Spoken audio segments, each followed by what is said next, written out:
Iran के शहर बंदर अब्बास में शहीद रजाई बंदरगाह पर धमाके से मरने वालों की तादाद 14 तक पहुंच गई है। 700 से ज़ायद अफराद ज़ख्मी हुए हैं। खबर एजेंसी की रिपोर्ट के मुताबिक फौरी तौर पर धमाके की वजह मालूम नहीं हो सकी। धमाके से नज़दीकी इमारतों और गाड़ियों को शदीद नुकसान पहुंचा। धमाका बंदरगाह की गैस टैंक तनसीब में हुआ। ईरान के शहर बंदर अब्बास में शहीद रजाई बंदरगाह पर धमाके से मरने वालों की तादाद 14 तक पहुंच गई है। 700 से ज़ायद अफराद ज़ख्मी हुए हैं।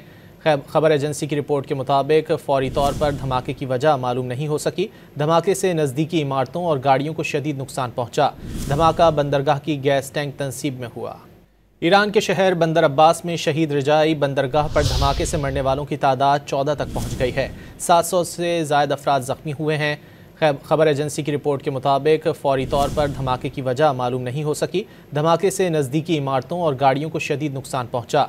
धमाका बंदरगाह की गैस टैंक तनसीब में हुआ।